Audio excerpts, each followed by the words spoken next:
Asanteni sana. Kitu ya kwanza nataka ni kushukuru 001. Na mkiona 001 Governor Joho hapa, inafaa Raila ndiye asimame na Ruto president ama ni Joho? Ukiweka huyu Joho na Ruto, si Joho atashinda Ruto mapema? Sasa ukimpatia baba je? Sio ni accident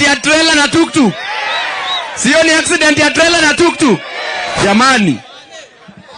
Na hata ukienda zaidi, hii squad yenye tuko nayo, uache Joho kando, umpatie Junet hapa. Jamani, si atamweka chini? Sasa azidi kuuza uwazimu ya Wheelbarrow. Wheelbarrow inaharibu hata ndoa.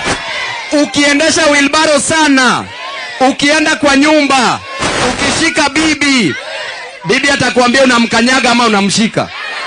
Si mkono itakuwa ngumu zaidi? Vijana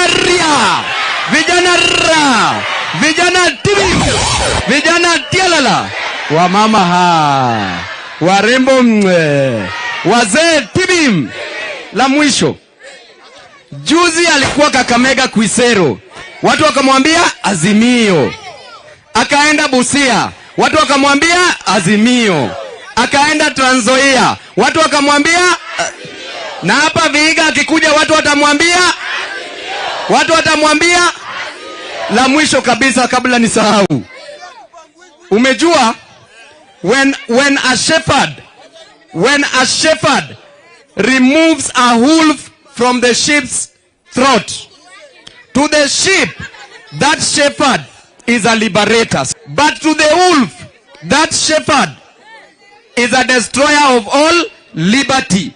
Therefore, to the shepherd, to the sheep and the wolf, they still don't know the real meaning of liberty. Therefore, we cannot celebrate poverty. We will never celebrate poverty in the name of hustler, and we must never celebrate poverty. We will fight poverty. Sasa ukitembea usijiite hustler, juu hata Biblia inasema chenye mdomo inasema ndio utakuwa. Si ni kweli? Asanteni sana.